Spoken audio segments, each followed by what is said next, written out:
Une milliardaire épouse un sans-abri laid et choque tout le monde. Un pari entre amis tourne au scandale inattendu. Au lit, elle découvre un secret qui change tout. Ce qui a commencé comme une blague révèle quelque chose d'explosif. Si cette histoire vous a intéressé, n'oubliez pas de vous abonner à notre chaîne et de nous dire de quelle ville vous nous regardez. Nous continuerons. Camille Dubois se tenait au bord du grand salon de son penthouse, un verre de champagne délicatement posé entre ses doigts manucurés. Le gala annuel des titans de la tech, organisé dans sa résidence luxueuse de Paris, avait attiré son habituel lot de milliardaires, de magnates de la tech et d'élites sociales. En tant que PDG de Technova Solutions, elle avait orchestré d'innombrables événements de ce genre, chacun étant un coût soigneusement calculé dans l'éternel jeu d'échecs de la politique d'entreprise. Les lustres en cristal projetaient une lumière chaleureuse sur les invités rassemblés, leur éclat se reflétant sur les robes de créateurs et les bijoux précieux. La robe émeraude de Camille, une création sur mesure, valant plus que le salaire annuel de la plupart des gens, capturait la lumière à chaque mouvement subtil. À 35 ans, elle attirait l'attention non seulement par sa richesse et sa position, mais aussi par une grâce innée que l'argent ne pouvait acheter. « Quel spectacle tu as organisé, Camille ?» lança une voix familière teintée d'un dédain à peine dissimulé. Sophie Moreau, héritière de l'empire Moreau Immobilier et amie de longue date devenue rivale de Camille, s'approcha avec son sourire prédateur caractéristique. Bien sûr, quand on vaut 50 milliards, organiser des fêtes somptueuses devient presque un passe-temps. Camille se tourna, croisant le regard de Sophie avec une neutralité bien rodée. Leur relation avait toujours été compliquée, amies d'enfance devenues des adultes concurrentes, chacune déterminée à éclipser l'autre. « Sophie, je suis ravie que tu aies pu venir, bien que je doive dire que je suis surprise que tu ne sois pas trop occupée à gérer les récents revers de ton entreprise. » Le sourire de Sophie se crispa presque imperceptiblement. L'effondrement récent de l'un de ses projets de développement immobilier de luxe avait fait la une de toutes les publications économiques. « Oh ma chère, tu sais comment ça se passe. Parfois, il faut détruire pour mieux reconstruire. » Elle prit une gorgée de champagne, ses yeux sombres ne quittant pas le visage de Camille. « Mais parlons de toi. Toujours si parfaite, n'est-ce pas? La reine de la tech qui ne commet jamais d'erreur, qui ne perd jamais le contrôle. » « Le contrôle est essentiel dans notre monde, » répondit Camille avec fluidité. « C'est quelque chose que tu pourrais garder à l'esprit. » « Le contrôle. » Sophie rit, attirant des regards curieux des invités alentour. « C'est comme ça que tu l'appelles? Tu t'es construit cette petite bulle parfaite autour de toi, Camille. Tout dans ta vie est calculé, fabriqué. Même tes relations sont des fusions déguisées. » Camille sentit une pointe d'irritation, mais conserva son expression composée. « Le succès exige de la discipline, Sophie. Tout le monde ne comprend pas ça. »« Non, ce que tu appelles de la discipline, je l'appelle de la peur, » rétorqua Sophie, sa voix tombant presque à un murmure. « Tu as peur de tout ce qui est réel, de tout ce qui est désordonné. Tu t'entoures de gens aussi lisses et vides que toi. Je parie que tu ne pourrais pas supporter quelqu'un d'authentique, quelqu'un qui n'a pas été élevé dans ce monde artificiel qui est le nôtre. »« Attention, Sophie, » avertit doucement Camille. « Tu commences à sonner amère. »« Amère ? Non, ma chère, je suis amusée. » Le sourire de Sophie s'élargit. « En fait, j'ai une proposition pour toi, un petit défi si tu veux. » Elle fit un geste large en direction des invités rassemblés. « Tu es si convaincu de ta supériorité, de ta capacité à tout et tous contrôler. Prouve-le. » Camille leva un sourcil. « Et comment suggères-tu exactement que je fasse cela ? » « C'est simple. Prends quelqu'un complètement en dehors de notre monde, quelqu'un d'authentique, de brut, peut-être même de désespéré, et transforme-le. Pas seulement superficiellement, mais complètement. Fais-en ton égal quelqu'un digne de se tenir aux côtés de la grande Camille Dubois. Et pour prouver ton succès, » Sophie marqua une pause pour l'effet dramatique. « Épouse-le, dans 1 mois. » La suggestion était si extravagante que Camille faillit rire. « Tu ne peux pas être sérieuse. »« Oh, mais je le suis. À moins, bien sûr, que tu ne sois pas aussi confiante en tes capacités que tu le prétends. » Les yeux de Sophie étincelèrent de défi. « Considère cela comme une expérience sociale. Tu adores ça, non ? 1 mois pour prouver que tu peux prendre n'importe qui et en faire quelqu'un digne de ton précieux empire. » Camille aurait dû rejeter l'idée immédiatement. C'était absurde, potentiellement désastreux pour sa réputation et totalement indigne d'elle. Mais quelque chose dans la confiance moqueuse de Sophie alluma une étincelle de compétitivité familière. La même détermination qui l'avait aidé à bâtir son empire à partir de rien la poussa maintenant vers ce défi ridicule. « Et qu'est-ce qui rendrait cela intéressant pour toi ?» demanda Camille avec prudence. « Si tu réussis, si tu peux vraiment transformer quelqu'un et l'épouser dans un mois, je te donne la tour Moreau, l'immeuble entier, sans condition. » Sophie nomma le projet immobilier le plus prestigieux de son entreprise. « Mais si tu échoues, tu me donnes le contrôle de la division IA de Technova. » Les enjeux étaient astronomiques, le défi impossible. Mais Camille Dubois n'était pas devenue l'une des femmes les plus puissantes au monde, en reculant devant des défis impossibles. Elle regarda Sophie, ses yeux verts durcis par la détermination. « 1 mois, dit finalement Camille, ça, voix ferme, et je choisis le candidat. » Le sourire de Sophie fut triomphant. « Bien sûr, mais rappelle-toi, ma chère, il doit être complètement en dehors de notre monde. Pas de millionnaire secret ou d'héritier caché. Je veux vous voir travailler avec de la matière vraiment brute. » Alors que la fête continuait autour d'eux, Camille sentit le poids de ce qu'elle venait d'accepter s'installer sur ses épaules. Elle allait devoir trouver quelqu'un, le transformer, et le convaincre de l'épouser, tout en maintenant les opérations de son entreprise et son image publique. Mais en regardant autour d'elle ce monde scintillant et artificiel qu'elle avait contribué à créer, une étrange excitation commença à monter en elle. Peut-être était-il temps de prouver que son pouvoir s'étendait au-delà de ces murs dorés. Peut-être était-il temps de montrer à tous, et surtout à Sophie, de quoi Camille Dubois était capable. Les lumières de la ville défilaient derrière les vitres de la Rolls-Royce de Camille, alors qu'elle glissait dans les rues désertes de Paris. La fête s'était terminée des heures auparavant, mais son esprit était encore en ébullition, face aux implications du défi de Sophie. Jean, son chauffeur de longue date, remarqua son silence inhabituel. « Tout va bien, mademoiselle Dubois ?»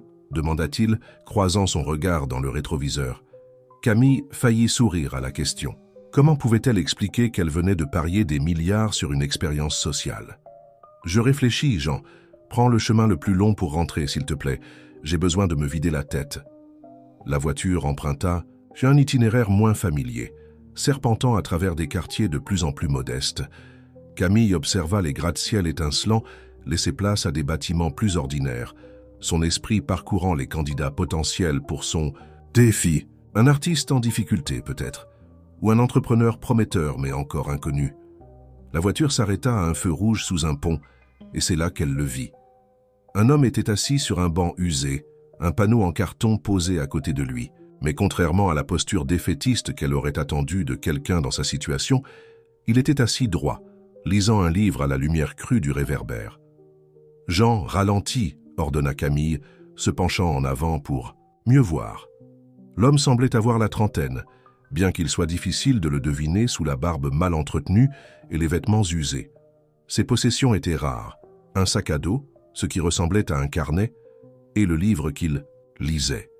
Alors que la voiture se rapprochait, Camille put distinguer le titre « Physique quantique et la nature de la réalité ». « Arrête la voiture !» ordonna-t-elle soudainement. « Mademoiselle Dubois ?»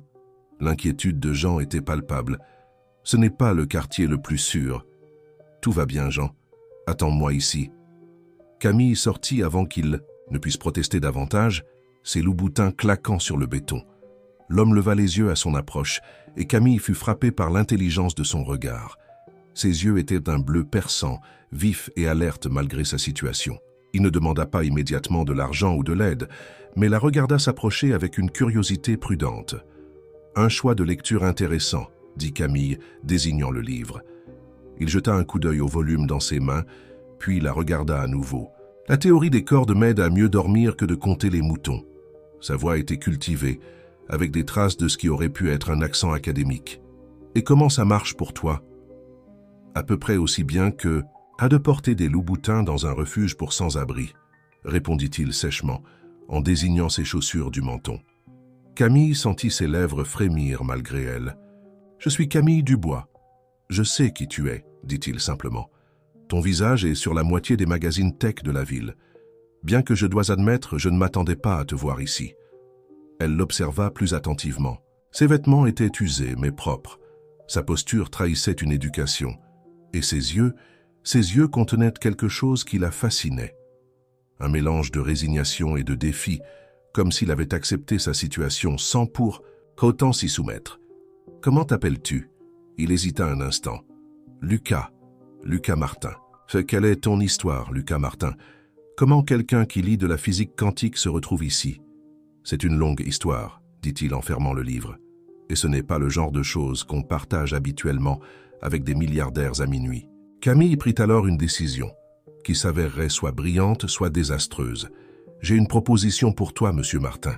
Une proposition qui pourrait changer nos vies à tous les deux. » Il rit, mais sans aucune trace d'humour. « Laisse-moi deviner. Tu as besoin de quelqu'un pour une expérience sociale, un cas de charité pour te sentir mieux. » Sa perception était gênante de justesse, mais Camille insista. « Et si je te disais que je peux t'offrir une transformation complète de ta vie? De nouveaux vêtements, de nouvelles opportunités, tout ce qu'il te faut.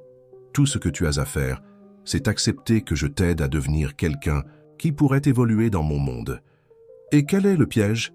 demanda Lucas, les yeux se plissant. « Tu devras m'épouser dans un mois. » Le silence qui suivit fut assourdissant. Lucas la fixa longuement, puis éclata de rire. « Soit je délire, soit c'est la conversation la plus étrange que j'ai jamais eue. »« Je suis tout à fait sérieuse, » dit Camille. « Un mois. Je te fournirai tout ce dont tu as besoin. Vêtements, éducation, ressources. À la fin, nous nous marions. Vous serez bien sûr dédommagés. Assez pour commencer une nouvelle vie, faire ce que vous voulez. » Le rire de Lucas s'éteignit lorsqu'il réalisa qu'elle ne plaisantait pas. Il étudia son visage avec attention et Camille eut le sentiment troublant qu'il voyait plus qu'elle ne souhaitait révéler. « Pourquoi moi ? » « Parce que vous lisez de la physique quantique au lieu de mendier, » répondit-elle avec franchise. « Parce que vous êtes manifestement éduqué, mais les circonstances vous ont conduit ici. Et parce que je pense que vous pourriez être exactement ce que je cherche. » Il resta silencieux un long moment, ses doigts caressant la couverture usée de son livre. « Et qu'est-ce qui vous fait croire que j'accepterais d'être votre marionnette? Parce que vous êtes assez intelligent pour reconnaître une opportunité quand vous en voyez une, » répliqua Camille. « Et parce que quoi qu'il vous ait amené ici, cela pourrait être votre chance de tout changer. » Le réverbère au-dessus d'eux vacilla, projetant des ombres étranges sur le visage de Lucas. Au loin, une sirène retentit, et Jean s'agita nerveusement dans la voiture. Mais Camille resta immobile, observant Lucas lutter avec sa proposition. Enfin, il leva les yeux vers elle, et quelque chose dans son expression avait changé. « Vous savez ce qui est drôle? J'enseignais autrefois un cours sur les expériences sociales et les limites éthiques. L'ironie de devenir un sujet dans l'une d'elles ne m'échappe pas. Est-ce un oui ?» Lucas se leva lentement, rassemblant ses quelques affaires. Il était plus grand qu'elle ne l'avait imaginé, et malgré sa situation, il se tenait avec une dignité qui la surprit. « C'est un « je dois être fou, mais oui », dit-il. « Bien que j'ai le sentiment que nous allons tous les deux le regretter. » Camille sourit, ressentant une vague de triomphe. « Nous verrons bien. On y va ?» Elle fit un geste vers la voiture qui les attendait. Alors qu'ils marchaient vers la Rolls-Royce, Camille ne pouvait se débarrasser de l'impression qu'elle venait de mettre en mouvement quelque chose de bien plus grand que le défi de Sophie. Il y avait quelque chose chez Lucas Martin qui ne collait pas tout à fait au récit qu'elle avait prévu, quelque chose qui murmurait des complications à venir. Mais elle était Camille Dubois, et les complications n'étaient que des opportunités déguisées. N'était-ce pas ce qui l'avait rendu prospère en premier lieu? Le soleil matinal filtrait à travers les baies vitrées de la suite d'invités de Camille, illuminant Lucas alors qu'il se tenait devant un miroir en pied. Le reflet qui lui faisait face était à peine reconnaissable. Rasé de près, les cheveux parfaitement coupés, vêtu d'un costume sur mesure qui coûtait probablement plus que ce qu'il gagnait en un mois en tant que professeur. « Le costume vous va à merveille », remarqua Marc, le styliste personnel de Camille, tournant autour de Lucas avec un œil critique. « Bien que nous ayons besoin d'au moins 2 douzaines d'autres. Et puis il y a les vêtements décontractés, les tenues de sport, les accessoires. » Lucas résista à l'envie de desserrer la cravate qui lui serrait le cou comme un nœud coulant. 2 douzaines de costumes, cela semble excessif.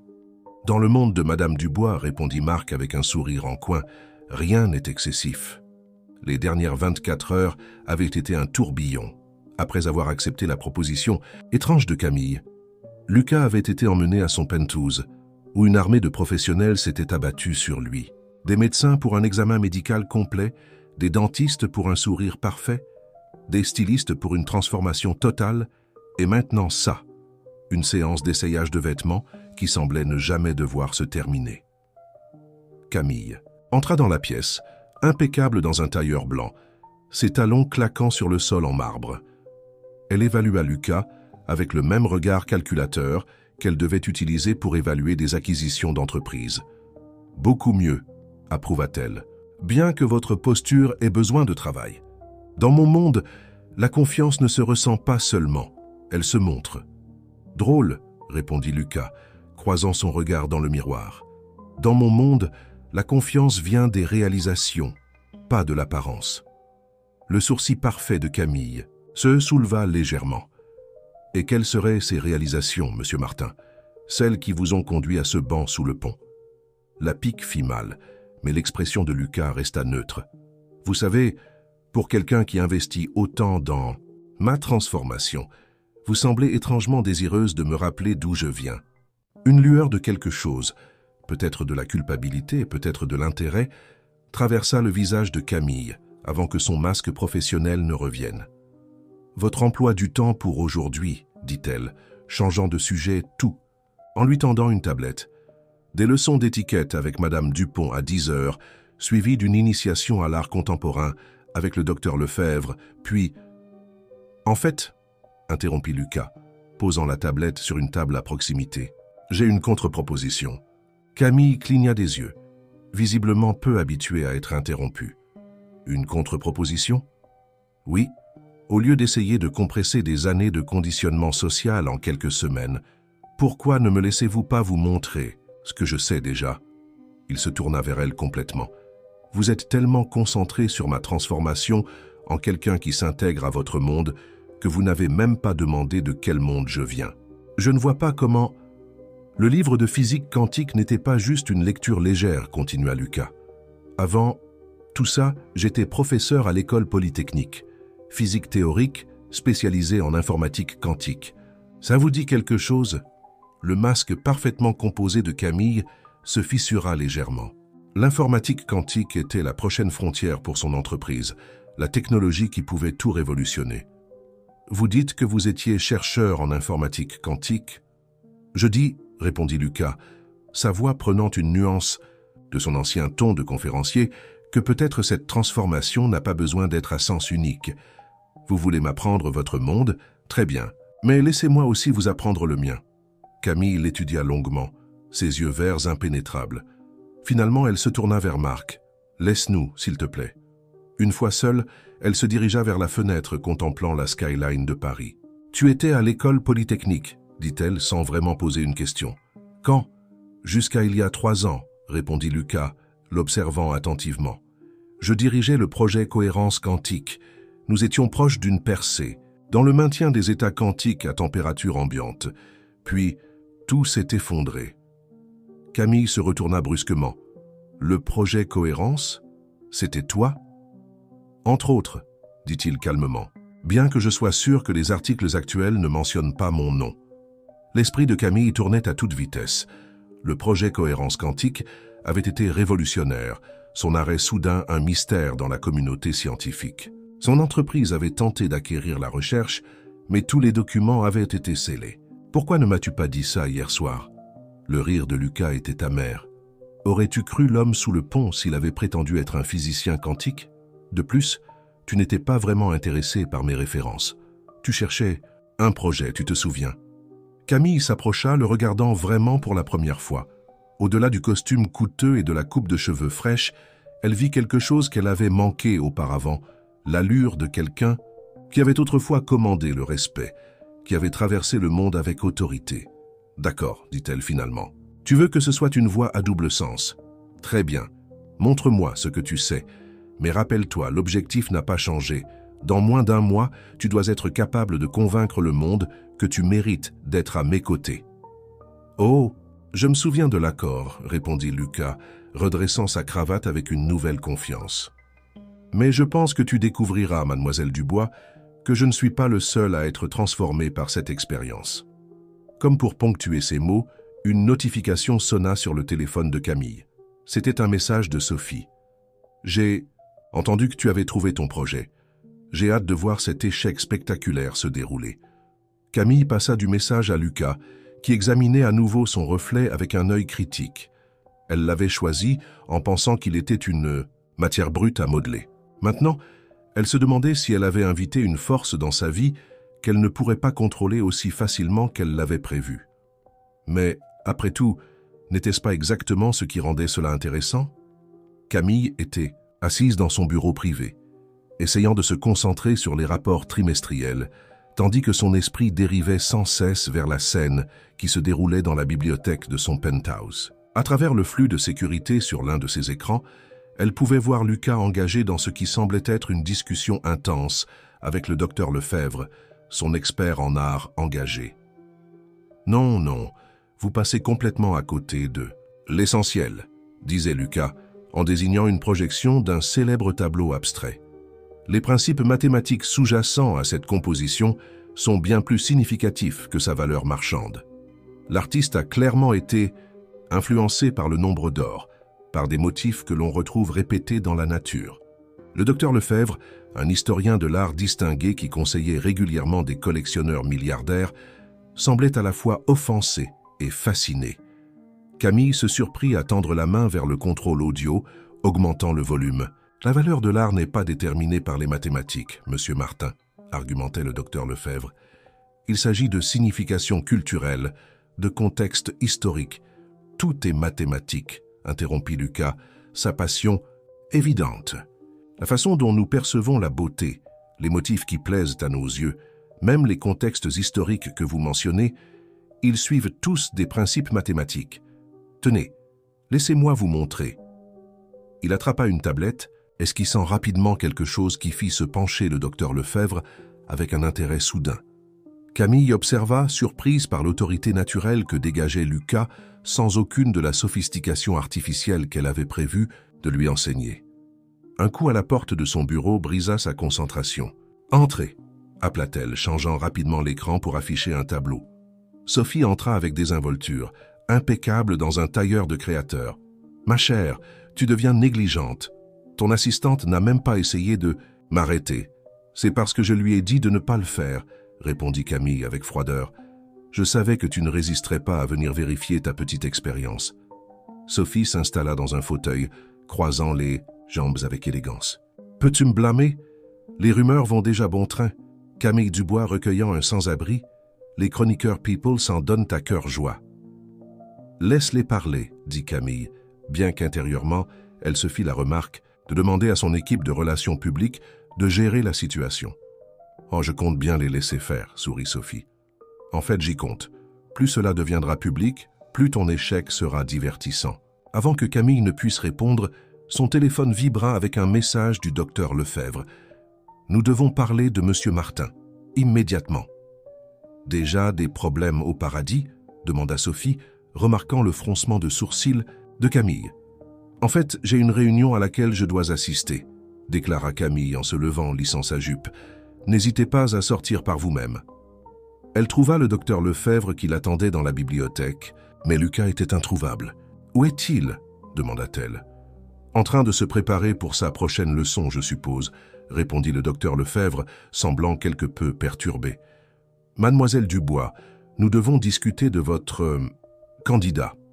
Il n'est pas ce à quoi je m'attendais. » « C'est-à-dire » ?« C'est-à-dire qu'il vient de passer 2 heures à démontrer comment l'art de la Renaissance a été influencé par des principes mathématiques que je n'ai même jamais entendus. Il n'est pas seulement cultivé, il est brillant. Et surtout, il comprend déjà quelque chose que la plupart de mes clients fortunés ne saisissent jamais. L'intersection entre la science et la culture. » Camille digéra cette information, son esprit en ébullition. « Donc vous dites que les leçons d'appréciation artistique seraient redondantes, » termina le docteur Lefebvre. « Ce dont il a besoin, ce n'est pas d'une éducation dans ces domaines. C'est simplement une mise à jour sur les tendances actuelles et les valeurs du marché. La compréhension fondamentale est déjà là. » Camille marcha jusqu'à la fenêtre, réfléchissant à ce développement. Derrière elle, elle entendit la porte de la bibliothèque s'ouvrir et la voix de Lucas saluant quelqu'un.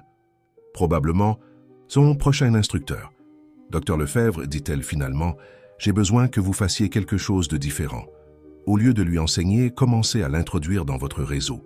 Propriétaire de galeries, collectionneur, critique. Voyons comment il se débrouille dans des conversations réelles. Êtes-vous sûr que c'est sage?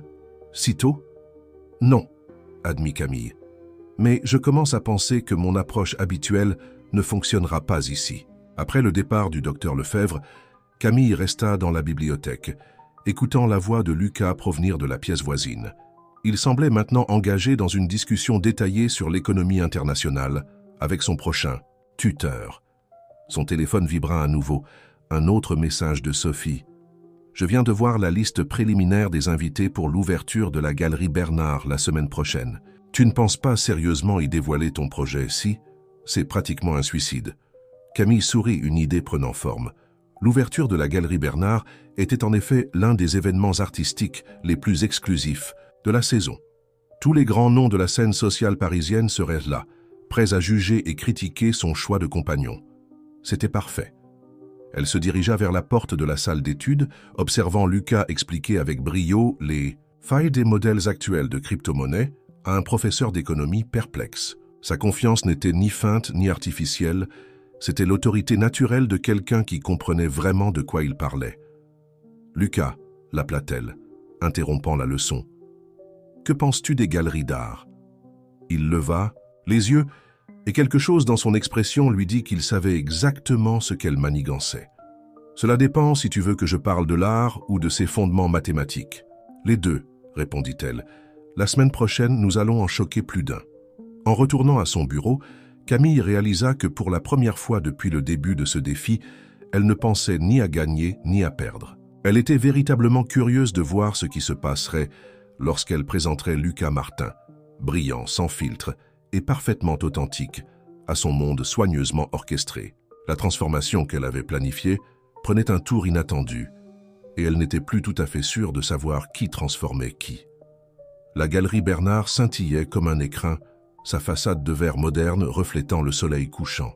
Les photographes alignés à l'entrée, leurs appareils prêts à capturer l'élite parisienne, alors qu'ils arrivaient pour le vernissage le plus attendu de la saison. La Bentley de Camille s'arrêta le long du trottoir, et les flashs commencèrent à crépiter immédiatement. « Prêt ?» demanda-t-elle à Lucas, étudiant son profil dans la lumière déclinante. Il ajusta son costume bleu nuit de Tom Ford, l'un des choix de marque, et lui lança un regard mêlant amusement et détermination. « Pour être exhibé comme ta dernière acquisition, aussi près que je peux l'être? Souviens-toi ?»« Oui, oui, » l'interrompit-il avec un léger sourire. « Les charmer par le savoir, pas par la confrontation. Bien que je pense toujours que ton monde aurait besoin d'un peu de confrontation. » Avant que Camille ne puisse répondre, la portière de la voiture s'ouvrit. Les flashs s'intensifièrent alors qu'elle émergeait, resplendissante dans une robe noire de Valentino. Lucas la suivit et elle entendit le murmure qui parcourut la foule des journalistes. Il s'attendait à son type habituel, un PDG, peut-être, ou un banquier distingué à la chevelure argentée. À la place, il découvrait quelqu'un qu'il ne reconnaissait pas, quelqu'un de nouveau, de différent. Camille observa avec une silencieuse appréciation, alors que Lucas lui offrait son bras avec un timing parfait. L'une des rares leçons d'étiquette auxquelles il avait réellement prêté attention. Ils traversèrent l'allée des photographes avec une aisance habituelle, bien qu'elle remarqua que sa mâchoire se contractait légèrement sous l'assaut incessant des flashs. À l'intérieur, la galerie était déjà animée par l'élite sociale parisienne. Camille sentit le poids de centaines de regards sur eux alors qu'ils faisaient leur entrée. Elle reconnut la danse familière des riches et des puissants, le positionnement subtil, les regards calculés, le maintien soigneux de la hiérarchie sociale. « Camille, ma chérie !» Une voix traversa la foule, et Claire Bernard elle-même s'approcha, faisant des bises à Camille. « Nous sommes tellement honorés que vous ayez pu venir. » Ses yeux glissèrent vers Lucas avec une curiosité mal dissimulée. « Et qui est-ce ?»« Claire, laisse-moi te présenter le docteur Lucas Martin, » dit Camille avec aisance, observant les sourcils parfaitement entretenus de Claire se lever à l'évocation du titre. « Il m'a consulté sur des développements passionnants dans le domaine de l'informatique quantique. » Lucas s'avança avec une assurance parfaitement dosée, ni trop enthousiaste, ni trop réservée. « Madame Bernard, Votre curation de l'art minimaliste du XXe siècle est sans égale. J'admire particulièrement votre juxtaposition de la précision mathématique de Mondrian avec la profondeur émotionnelle de Rothko. L'expression de Claire passa d'un intérêt poli à un véritable engagement. Vous connaissez ma collection. Je trouve la relation entre les mathématiques et l'art fascinante, répondit Lucas, avant de se lancer dans une analyse qui fit pencher Claire vers lui, captivée. Camille profita de l'occasion pour parcourir la pièce du regard. Elle remarqua Sophie, entourée près d'une immense toile abstraite, attendant clairement le moment idéal pour faire son entrée. D'autres visages familiers observaient avec plus ou moins de subtilité. PDG, membres du conseil d'administration, ambitieux sociaux, tous essayant de comprendre qui était vraiment Lucas et ce que sa présence signifiait. Camille, une voix grave interrompit ses observations. Pierre Laurent, président de son conseil d'administration, apparut à ses côtés. Un choix de compagnon intéressant ce soir. Elle soutint son regard avec assurance. N'est-ce pas? Les idées du docteur Martin sur l'informatique quantique pourraient révolutionner notre division IA. Le docteur Martin. Les yeux de Pierre se plissèrent. Je ne me souviens pas avoir vu son nom dans nos rapports de recherche. Vous le verrez, répondit Camille, avec une neutralité calculée. Bientôt. Avant que Pierre ne puisse approfondir, une agitation près de l'une des installations principales attira l'attention de tous. Un groupe s'était rassemblé autour de Lucas, qui utilisait son téléphone pour projeter quelque chose sur le mur blanc à côté d'une pièce particulièrement précieuse. Si vous observez la progression géométrique dans cette œuvre, disait-il en manipulant la projection pour superposer des motifs mathématiques à l'art, vous verrez qu'elle suit les mêmes principes que ceux des théories quantiques des champs. L'artiste ne le savait peut-être pas consciemment, mais il exploitait des motifs fondamentaux de l'univers. La foule était fascinée. Même l'artiste, une figure habituellement recluse qui assistait rarement au vernissage, était sorti de son coin pour rejoindre la discussion. Camille observa Lucas combler le fossé entre l'art et la science, rendant des théories complexes accessibles, tout en élevant l'œuvre à un nouveau niveau d'appréciation. « Eh bien, murmura Sophie derrière elle, « il fait meilleure impression que prévu. Mais je me demande, saviez-vous tout de son passé quand vous l'avez récupéré dans la rue, ou était-ce juste un heureux hasard ?» Camille se tourna vers sa rivale. « Pensez-vous vraiment que je laisserai quoi que ce soit au hasard ?» Les yeux de Sophie brillèrent. « Non, ce n'est pas votre style, n'est-ce pas? Toujours en contrôle.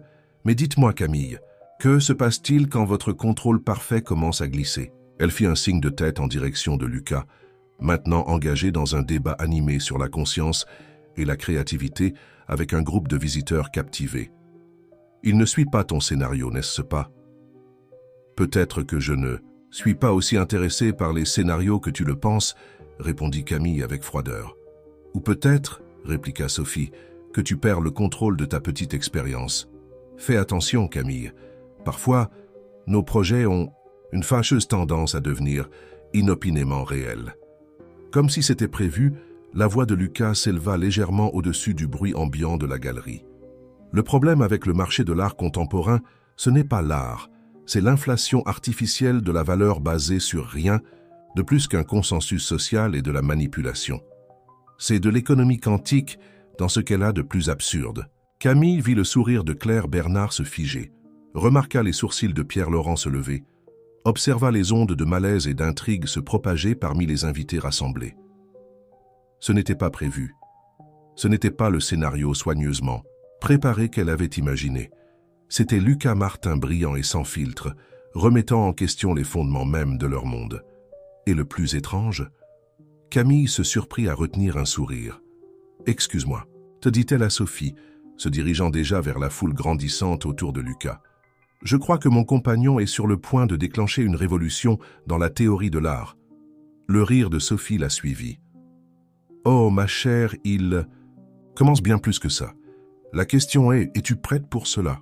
Le trajet de retour depuis la galerie fut silencieux, les lumières de la ville dessinant des motifs changeants sur leurs visages. Camille était assise avec une posture parfaite, parcourant le flot de messages sur son téléphone. Lucas regardait, les rues défilaient, son reflet dans la vitre pensif et insondable.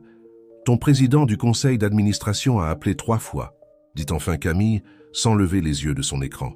« Claire Bernard 2 fois, et le critique d'art du Times veut une interview exclusive avec toi. » Lucas se détourna de la vitre. « Es-tu en colère à cause de ce qui s'est passé? » « Devrais-je l'être ?» Les doigts de Camille cessèrent de bouger sur son téléphone. « Tu as remis en question toutes les conventions du marché de l'art devant ceux qui profitent de ces conventions. Tu as transformé une ouverture de galerie polie en un débat philosophique sur la valeur et l'authenticité.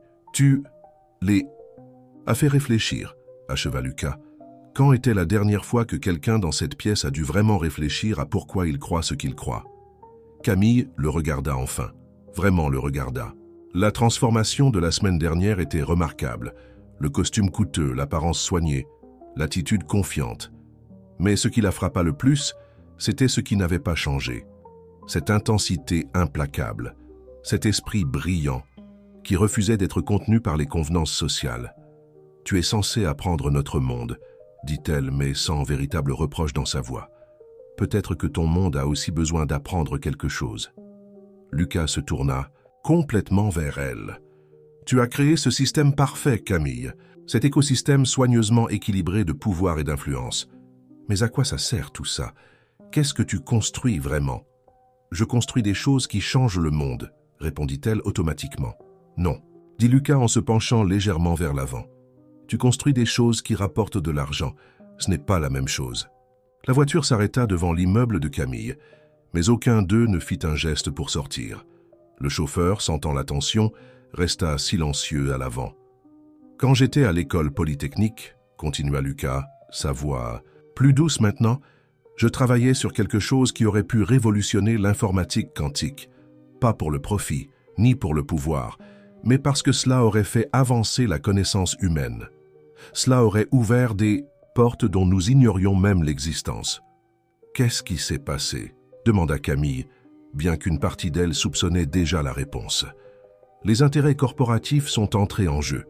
Quelqu'un a décidé que la recherche était trop précieuse pour rester dans le domaine public. Des brevets ont été déposés, des menaces légales ont été proférées. Et quand j'ai refusé de jouer le jeu, sa voix s'éteignit et il regarda de nouveau par la fenêtre. Camille sentit quelque chose bouger en elle, une fissure dans la façade parfaite qu'elle avait maintenue si longtemps. « Les brevets, » dit-elle lentement, « ils ont été déposés par la filiale de Technova, n'est-ce pas ?» Le silence de Lucas en disait long. L'esprit de Camille s'emballa. Il y a 3 ans, elle était concentrée sur l'expansion du portefeuille de brevets de Technova, acquérant toute recherche prometteuse qui pourrait leur donner un avantage.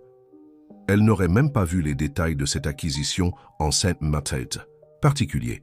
Cela aurait été géré par son équipe juridique, juste un autre actif à sécuriser. « Je ne savais pas, » dit-elle doucement. « Bien sûr que non. C'est comme ça que le système fonctionne, non? Des couches de séparation, entre les décisions et leurs conséquences. Des mains propres, une dénégation plausible. » L'amertume dans sa voix la fit tressaillir, mais il y avait autre chose aussi, un défi, une invitation à voir les choses différemment. « Montre-moi », se surprit-elle à dire. « Quoi ? Montre-moi ta recherche, ce sur quoi tu travaillais. Pourquoi c'était important ?» Lucas étudia son visage, cherchant un signe de manipulation ou d'agenda caché. Ce qu'il vit sembla le satisfaire, car il hocha lentement la tête. « J'aurais besoin d'accéder à un vrai laboratoire, » dit-il. « Et à mes anciennes notes, en supposant que votre entreprise ne les ait pas enterrées trop profondément dans ses archives. » Camille était déjà en train de taper sur son téléphone. « Tout sera arrangé d'ici demain matin. Mon laboratoire de recherche privé dans l'immeuble est à toi. » Juste comme ça, juste comme ça. Ils restèrent assis en silence un moment, le poids de ce qu'ils venaient de décider s'installant entre eux. Finalement, Lucas reprit la parole. « Tu sais que ça ne fait pas partie de ton plan de transformation. Il ne s'agit plus de m'adapter à ton monde. » Camille posa son téléphone et croisa son regard. « Non, admit-elle, je pense que ça devient quelque chose de totalement différent. » Alors qu'ils sortaient enfin de la voiture, Camille aperçut leur reflet dans les portes vitrées de l'immeuble. La PDG milliardaire et le scientifique brillant qu'elle avait trouvé sous un pont.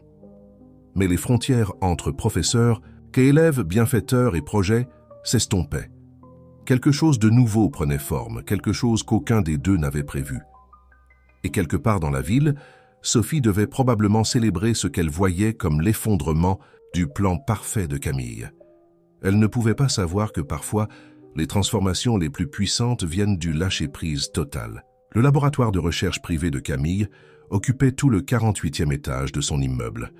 D'ordinaire immaculé et silencieux, il vibrait désormais d'énergie alors que Lucas parcourait l'espace, redonnant vie à des équipements endormis. Ses doigts dansaient sur les claviers, ses yeux brillants d'une excitation impossible à feindre.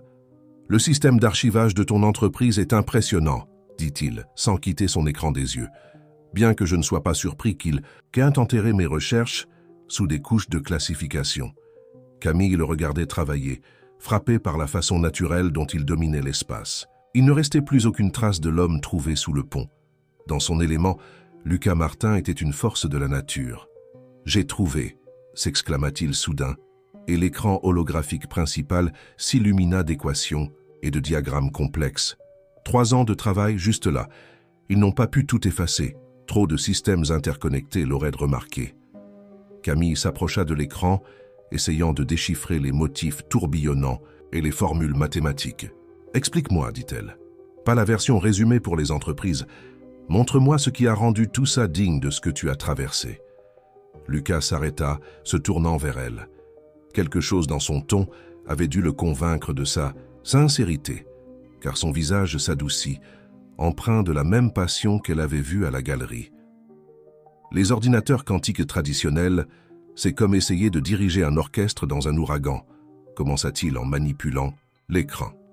Les états quantiques sont incroyablement fragiles, nécessitant des conditions extrêmes pour maintenir la cohérence. Ce que nous avons découvert, c'est plutôt trouver un moyen de faire de la musique une partie de la tempête elle-même.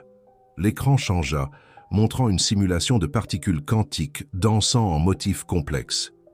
Nous avons développé un moyen de maintenir la cohérence quantique à température ambiante, en intégrant l'interaction environnementale plutôt qu'en la combattant. C'est contre-intuitif, comme apprendre à surfer au lieu d'essayer d'arrêter les vagues. Camille s'approcha fascinée malgré elle. Et cela rendrait l'informatique quantique pratique, accessible? Bien plus que ça. La voix de Lucas devint plus animée. Cela la démocratiserait. Imaginez la puissance de l'informatique quantique dans chaque hôpital, chaque laboratoire de recherche, chaque université. Des problèmes qui prendraient des siècles à résoudre pour des ordinateurs classiques pourraient être abordés en quelques heures. Les implications sur le marché seraient énormes, murmura Camille. C'est exactement le genre de réflexion qui... Lucas s'arrêta, passant une main dans ses cheveux avec frustration. « Désolé, j'oublie parfois à qui je parle. »« Non, » dit Camille doucement. « Continuez, je vous en prie. Quel genre de réflexion ?» Lucas se tourna complètement vers elle. Le genre de réflexion qui place le profit avant le potentiel. Savez-vous ce que votre entreprise prévoyait de faire avec cette recherche? Ils voulaient la breveter, l'emballer, en contrôler l'accès. Ils auraient transformé une percée qui pourrait aider à résoudre le changement climatique, les maladies, la faim, en un produit de luxe pour l'enchérisseur le plus offrant. Camille sentit une réaction défensive familière monter en elle, mais quelque chose la fit hésiter. Elle regarda autour d'elle le laboratoire immaculé, pensant à toutes les autres recherches que son entreprise avait acquises et commercialisées au fil des années. « Qu'auriez-vous fait avec cela ?» demanda-t-elle à la place. « Je l'aurais publié. J'aurais ouvert les principes de base tout en développant des applications pratiques en partenariat avec des institutions publiques. » Ses yeux prirent un regard lointain. « Nous étions si proches, encore 6 mois de tests, et alors faisons-le. » Lucas cligna des yeux. « Quoi ?» Camille se dirigea vers la console centrale, ses doigts volant sur les touches. « Votre recherche a été acquise par une filiale de Technova, enterrée dans nos archives. En tant que PDG, j'ai l'autorité de réallouer les ressources. »« Camille, » dit Lucas prudemment, « que suggérez-vous ?»« Je suggère que nous terminions votre recherche. Ici, maintenant. Vous avez dit 6 mois, faisons-le en 3 semaines. » « C'est impossible, même avec ces installations. Vous aurez des ressources illimitées. Tout ce dont tu as besoin est... » Elle marqua une pause, un léger sourire aux lèvres. « Nous publierons les résultats ouvertement, sous ton nom. » Lucas la fixa, cherchant un signe de manipulation ou de plan caché. Ton conseil d'administration ne l'acceptera jamais. Les actionnaires, laisse-moi m'occuper d'eux. Les yeux verts de Camille brillaient d'une énergie nouvelle. Tu voulais me montrer ce qui compte vraiment? Montre-moi. Prouve qu'il y a plus dans la vie que les valorisations boursières et les hiérarchies sociales. Ce ne fait pas partie de ton plan de transformation, fit remarquer Lucas, reprenant leur conversation dans la voiture. Non, admit Camille. There's intense. Il s'agit d'une transformation d'un tout autre genre. Pendant un long moment, ils se regardèrent à travers le laboratoire, l'écran holographique projetant des motifs éthérés sur leur visage. Puis Lucas sourit. Non pas son sourire habituel, prudent, mais quelque chose de sincère et radieux. « Nous devrons modifier les capteurs de champ quantique, dit-il en se retournant vers l'équipement. Et le système de surveillance de la cohérence aura besoin d'une refonte complète. Camille avait déjà son téléphone en main. Je ferai livrer tout ce dont tu as besoin dans les heures qui viennent. » Alors qu'il travaillait tard dans la nuit, Camille se surprit à observer Lucas dans son élément, brillant, passionné, totalement authentique. Il naviguait à travers des théories quantiques complexes avec la même aisance qu'elle dans les salles de réunion d'entreprise. Mais il y avait quelque chose de différent dans sa confiance. Elle ne reposait pas sur le pouvoir ou le contrôle, mais sur la pure joie de la découverte. Vers minuit, alors qu'ils étaient plongés dans une discussion sur l'intrication quantique, le téléphone de Camille vibra. C'était Sophie. « J'ai entendu que ton projet a fait sensation à la galerie. Tu perds déjà le contrôle, ma chère ?» Camille regarda le message, puis Lucas, qui expliquait avec enthousiasme une percée dans le maintien de la cohérence. Elle pensa au contrôle, à la transformation, à ce qui comptait vraiment dans le grand ordre des choses. Elle supprima le message sans répondre. En une semaine, Lucas Martin était passé d'un projet à gérer à quelque chose de totalement différent, un catalyseur de changement qu'elle n'avait pas su qu'elle nécessitait. Et en le regardant travailler, Camille réalisa que la véritable transformation en cours n'était pas celle qu'elle avait planifiée. La réunion d'urgence du conseil d'administration fut convoquée à 7 heures du matin. Mais Camille était éveillée depuis des heures, examinant les données des tests de cohérence quantique de la nuit. Elle s'assit à la tête de la table de conférence dans son bureau exécutif, face aux visages inquiets des membres du conseil, certains présents, d'autres sur les écrans géants qui tapissaient les murs. « C'est sans précédent », déclara Pierre Laurent, son calme habituel laissant place à une inquiétude palpable. « Rendre publique notre recherche propriétaire? Collaborer avec un scientifique marginal dont nous ne savons rien? Camille, à quoi penses-tu? »« Je pense à l'avenir, » répondit Camille, d'une voix ferme.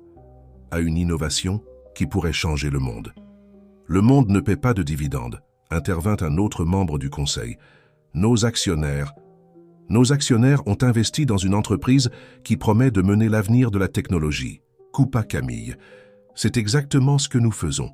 En donnant notre avantage concurrentiel, » la voix de Pierre monta légèrement. « Cette recherche en calcul quantique pourrait valoir des milliards si elle était correctement monétisée. Au lieu de cela, vous voulez la rendre open source ?» Camille se leva, lissant sa blouse en soie avec un calme acquis. « Affichez les données de simulation des tests d'hier soir. » Les écrans se remplirent de graphiques et de diagrammes complexes. Ce que vous voyez est la preuve que l'approche du Dr Martin en matière de cohérence quantique fonctionne. Pas en théorie, pas dans des conditions de laboratoire contrôlées, mais dans des applications pratiques à température ambiante. Comprenez-vous ce que cela signifie? Cela signifie que nous avons un brevet précieux à protéger, murmura quelqu'un.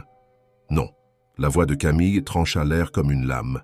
Cela signifie que nous avons la chance de faire partie de quelque chose de révolutionnaire, d'être rappelés non pas pour nos marges bénéficiaires, mais pour avoir contribué à résoudre certains des plus grands défis de l'humanité. Depuis quand vous souciez-vous de... Pierre s'arrêta, mais l'insinuation planait dans l'air. Depuis que j'ai rappelé pourquoi j'ai créé cette entreprise en premier lieu, répondit Camille calmement. Pas pour bâtir une fortune, mais pour construire un avenir meilleur. Le silence qui suivit était chargé de tension. Camille pouvait voir les calculs se faire derrière les yeux de chaque membre du conseil, pesant le profit contre le potentiel, la sécurité contre l'innovation. Son téléphone vibra discrètement. Un message de Lucas percé dans la stabilité du champ de cohérence. « Vous devez voir ça. » « Mesdames et messieurs, s'adressa Camille au conseil, vous avez un choix à faire. Vous pouvez soit faire partie d'une transformation qui définira le prochain siècle de progrès technologique, soit vous accrocher à des modèles anciens de profit et de contrôle. J'ai fait mon choix. Elle se tourna pour partir, puis s'arrêta à la porte. Oh, et Pierre, vérifiez vos emails. Le docteur Martin vient de résoudre le problème de stabilité qui retenait notre division IA depuis 2 ans. Considérez cela comme un avant-goût de ce qui est possible lorsque nous pensons au-delà du résultat net. Dans l'ascenseur en direction du laboratoire, Camille laissa enfin échapper un souffle qu'elle ne savait pas retenir. La réunion du conseil n'avait été que la première bataille. Il y aurait des actionnaires à convaincre, des concurrents à gérer, et d'innombrables questions sur son changement soudain de direction. Les portes de l'ascenseur s'ouvrirent pour révéler Lucas, presque bondissant d'excitation. « Vous ne croirez pas ce que nous avons réussi à… » Il s'arrêta, remarquant son expression. « La réunion du conseil ne s'est pas bien passée. » « En fait, sourit Camille, elle s'est déroulée exactement comme prévu. Le changement n'est jamais confortable pour ceux qui profitent du statu quo. » L'enthousiasme de Lucas s'estompa légèrement. « Camille, si cela cause trop de problèmes… »« Arrête, dit-elle en levant la main. Montre-moi ce que tu as découvert. » Son visage s'illumina à nouveau alors qu'il la conduisait vers la console principale. Nous avons atteint une cohérence quantique stable dans un environnement non contrôlé. Les implications sont stupéfiantes. Tiens, regarde ça. Alors qu'elle le regardait expliquer cette avancée, Camille sentit quelque chose changer en elle. 1 semaine auparavant, elle était concentrée sur la transformation de cet homme brillant et passionné en quelqu'un qui pourrait s'intégrer dans son monde. Maintenant, elle réalisait qu'il transformait son monde à la place. Son téléphone vibra à nouveau. Sophie, bien sûr. J'ai entendu des rumeurs de problèmes dans la salle du conseil. Prête à admettre ta défaite? Camille sourit, pensant à la défaite et à la victoire, à la transformation et à la vérité. Elle répondit simplement « Viens au labo, il y a quelque chose que tu dois voir. » Parce que parfois, la meilleure façon de gagner n'est pas de jouer selon les anciennes règles, mais de changer complètement le jeu. Et en voyant les yeux de Lucas briller de la pure joie de la découverte, Camille savait que quoi qu'il arrive ensuite, avec le conseil, avec le défi de Sophie, avec leur mariage imminent, rien ne serait plus jamais tout à fait pareil. La vraie question était-elle prête pour ce genre de transformation? Les talons aiguillés de Sophie Moreau résonnèrent dans le laboratoire immaculé alors qu'elle suivait Camille entre les rangées d'équipements de pointe. Sa main, parfaitement manucurée, effleura une console élégante, son expression mêlant curiosité et dédain à peine dissimulé. « Alors c'est ici que tu cachais ton projet », remarqua-t-elle, contemplant l'installation sophistiquée. « Bien que je doive dire, ma chère, ce n'est pas tout à fait le montage de transformation auquel je m'attendais. »« La vie suit rarement nos attentes », répondit Camille avec calme, guidant sa rivale plus profondément dans le laboratoire. « Parfois, elle offre quelque chose de mieux. » Elles tournèrent un coin pour trouver Lucas, absorbé par son travail, entouré d'affichages holographiques montrant des calculs quantiques complexes. Il ne remarqua pas immédiatement leur présence, trop occupé à ajuster des variables dans une simulation qui remplissait l'air de particules de lumière dansantes. Le sourire soigneusement composé de Sophie vacilla légèrement. « Eh bien, il semble vraiment à l'aise ici. Docteur Martin, appela Camille, faisant lever les yeux de Lucas. Nous avons une visiteuse. » Les yeux de Lucas oscillèrent entre les deux femmes, la compréhension éclairant son visage. « Tiens, Madame Moreau, l'architecte de cette petite expérience. » Sa voix portait une pointe qui fit resserrer davantage le sourire de Sophie. « Je préfère y voir un pari amical, » répondit Sophie avec aisance. « Bien que je doive admettre que ce n'est pas tout à fait ce que j'avais en tête lorsque j'ai défié Camille de transformer quelqu'un. »« Non, » dit Lucas en se redressant. « Vous vous attendiez à ce qu'elle crée une autre marionnette pour votre cirque social, quelqu'un dont vous pourriez tous rire dans son dos tout en feignant d'apprécier le geste humanitaire de Camille. » La contenance de Sophie se fissura légèrement. « Comment osez-vous ?»« La percée en cohérence quantique, » l'interrompit Camille, en affichant des données sur l'écran principal. « Montre-lui, Lucas. » Il hocha la tête, changeant l'affichage pour montrer leurs derniers résultats. « Ce que vous voyez, c'est l'avenir de l'informatique. des états quantiques stables à température ambiante, rendant l'informatique quantique pratique pour des applications réelles. Et pourquoi devrais-je me soucier de ce truc quantique ? Demanda Sophie, bien que ses yeux trahissent une lueur d'intérêt.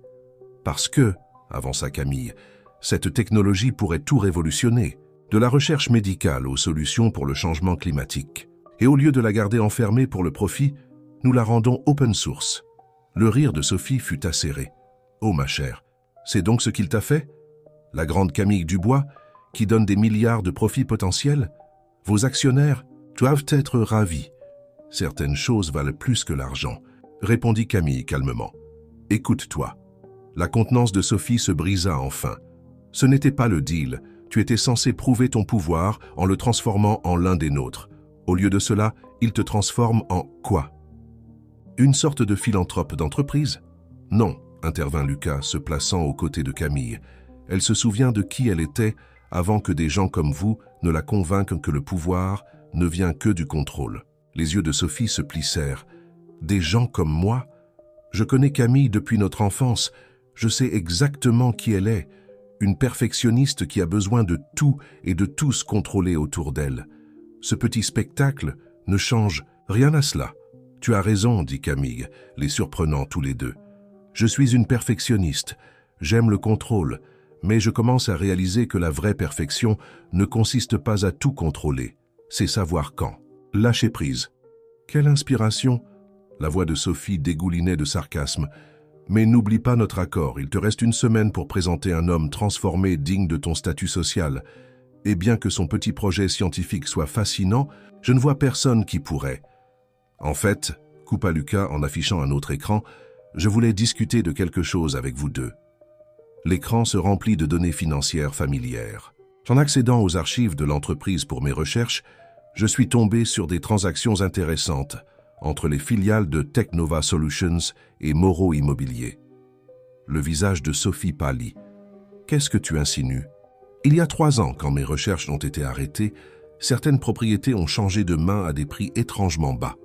Des propriétés qui ont soudainement triplé de valeur après avoir accueilli des locataires inattendus de l'industrie technologique. L'esprit de Camille s'emballa, reliant des points qu'elle aurait dû voir des années plus tôt. Les sociétés écrans qui ont acquis mes recherches, elles travaillaient avec toi?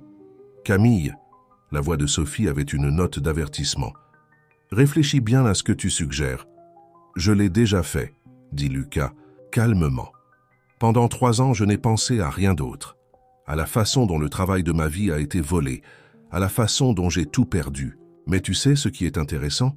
Suivre la piste de l'argent ne m'a pas mené à Camille. Ça m'a mené à toi. Le silence qui suivit fut assourdissant. Le masque parfait de Sophie se fissura complètement, révélant quelque chose de laid en dessous. Tu n'as aucune preuve.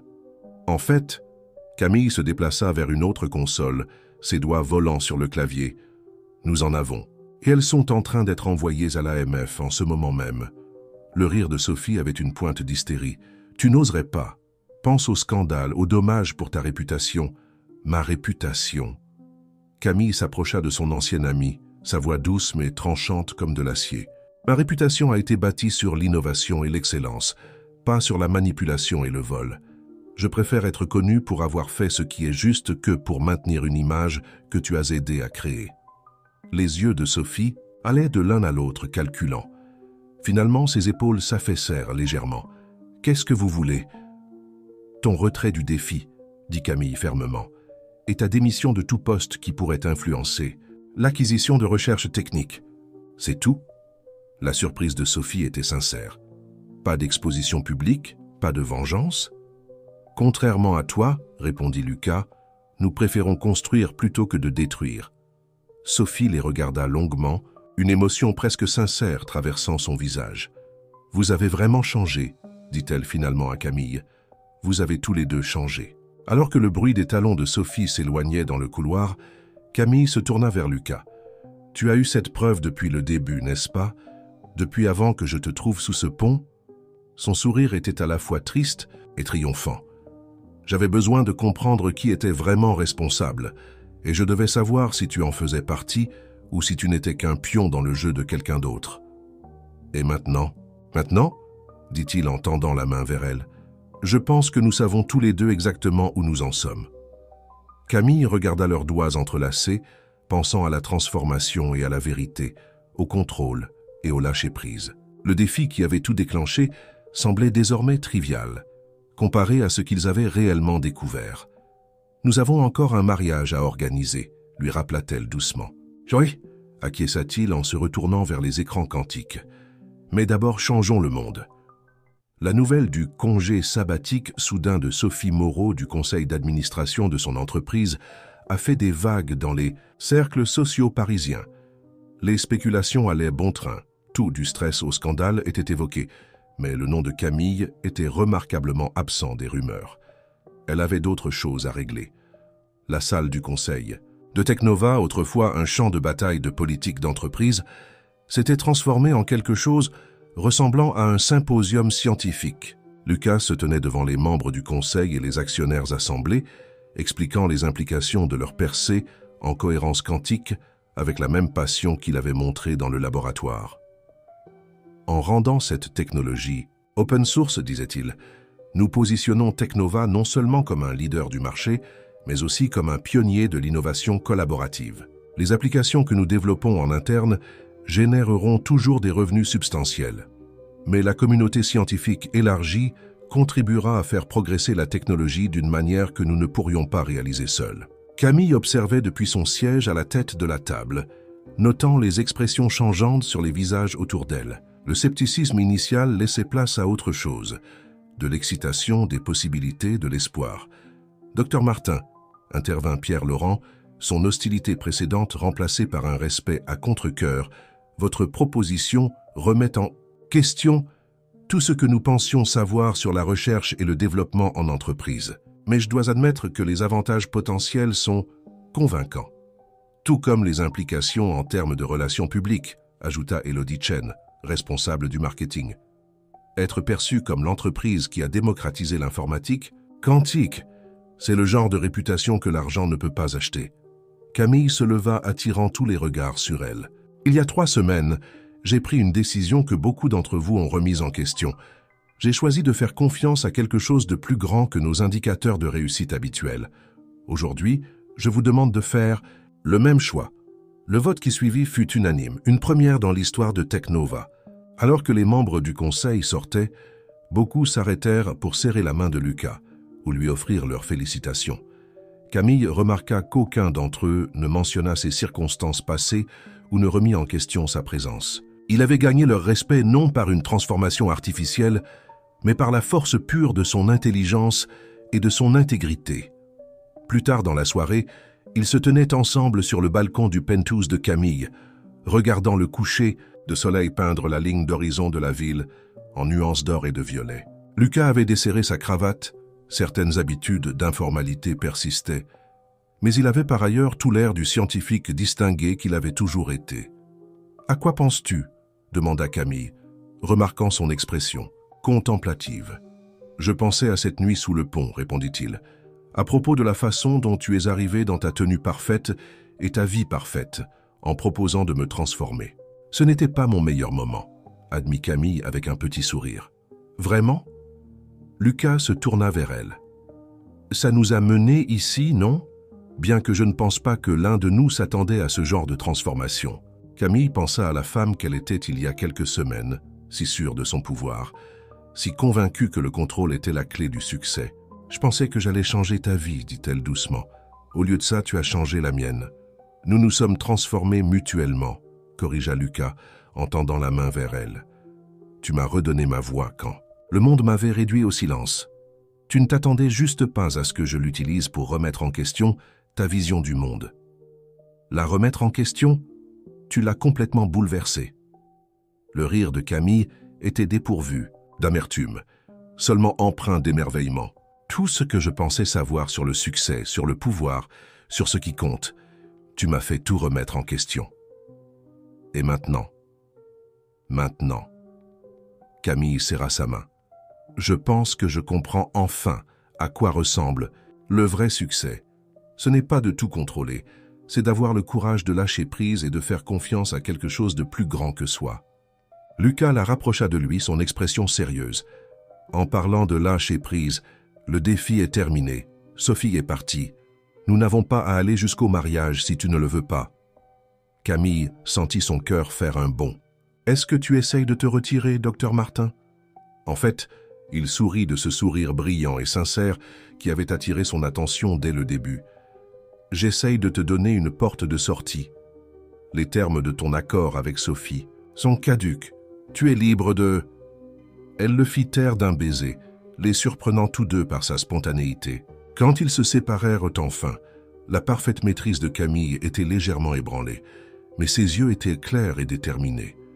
L'accord n'a jamais été à propos du mariage, dit-elle doucement. C'était à propos de la transformation. Et je pense que nous avons tous les deux été transformés bien au-delà de ce que Sophie aurait pu imaginer. Est-ce que c'est un oui? C'est un « je me fiche des accords ou des défis maintenant », répondit Camille. Je me soucie de changer le monde avec toi, de construire quelque chose de réel, pas juste de rentable, de poursuivre cette transformation que nous avons commencée. Les lumières de la ville commencèrent à scintiller, sous eux une constellation d'ambitions et de rêves humains.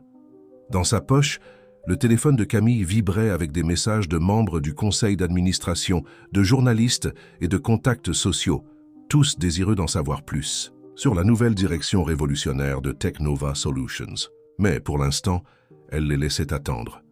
Elle avait passé toute sa vie à contrôler chaque instant, à planifier chaque mouvement.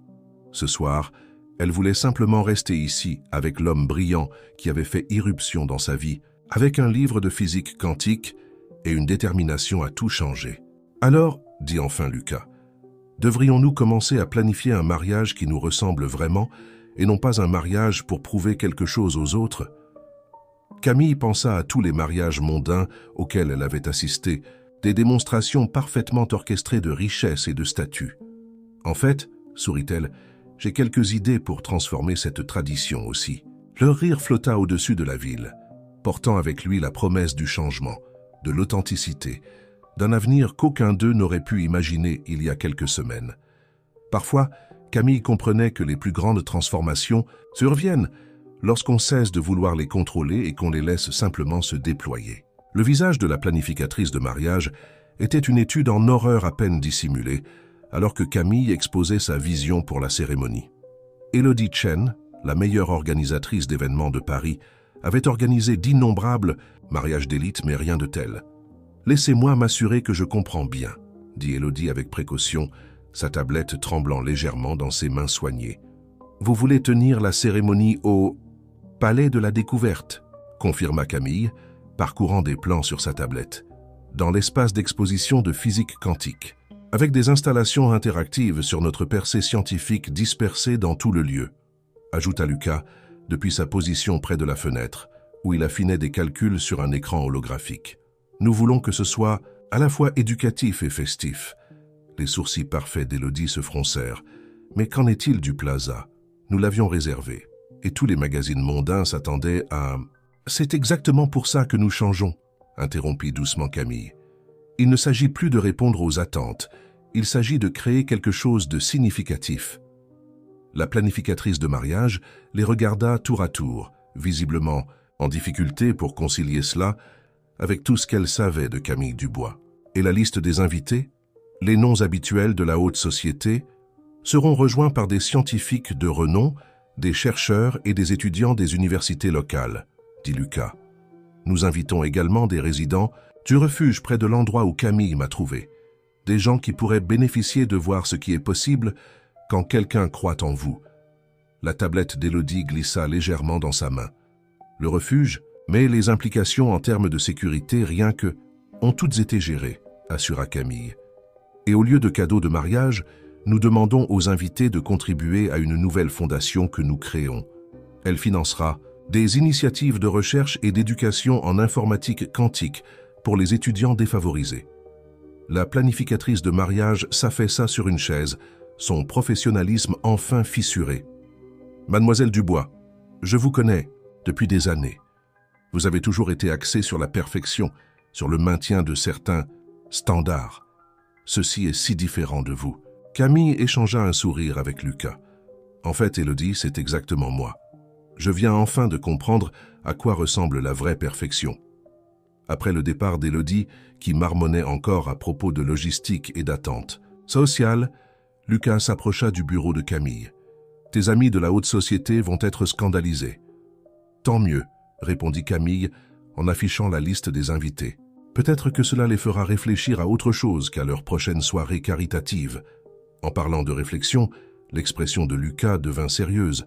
« Il y a quelque chose dont nous devons discuter. » Il posa un document sur son bureau, un contrat prénuptial rédigé par ses avocats. Camille le prit, y jeta un coup d'œil rapide, puis le laissa tomber délibérément dans son destructeur de documents. Le bruit du papier déchiqueté était étrangement satisfaisant. « Camille, » protesta Lucas, « tu dois te protéger. Ton conseil d'administration, mon conseil d'administration te fait plus confiance qu'à moi en ce moment. » L'interrompit-elle en riant. « De plus, je ne suis pas intéressé à me protéger de toi. Nous construisons quelque chose ensemble, tu te souviens ?» En parlant de construction, Lucas afficha un nouvel écran holographique. « Que penses-tu de ça pour la cérémonie ?» L'image montrait le palais de la découverte, transformé en un mélange époustouflant d'élégance traditionnelle et de technologie de pointe. Des visualisations de chants quantiques danseraient autour des invités comme des aurores boréales, tandis que des écrans interactifs démontreraient les applications pratiques de leur découverte. « C'est parfait », murmura Camille. « Différent, mais parfait. Comme nous ?»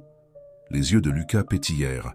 Avant qu'elle ne puisse répondre, son téléphone vibra avec une alerte d'actualité. La presse économique avait eu vent de leur plan de mariage non conventionnel et les titres étaient, comme prévu, sensationnels. La reine de la tech défie les conventions. Le mariage scientifique de Dubois choque la société. Lucas lut par-dessus son épaule et gloussa. « Tu t'inquiètes toujours pour ta réputation ?»« Ma réputation ?» Camille posa son téléphone. « Je suis plus intéressé par notre héritage maintenant. » En parlant de ça, elle afficha un autre document sur sa tablette. « Les papiers de la fondation sont prêts. Je pensais que nous pourrions l'annoncer lors de la cérémonie. » Lucas étudia les détails, son expression s'adoucissant. « La fondation Martin Dubois pour l'innovation scientifique et le changement social, c'est assez long. »« Eh bien, nous sommes une sacrée histoire, » répondit Camille. « Une ancienne PDG trouve un brillant scientifique sous un pont. Il s'associe pour démocratiser l'informatique quantique et défier les normes sociales. C'est pratiquement un conte de fées moderne, avec beaucoup plus de physique, » ajouta Lucas avec ironie.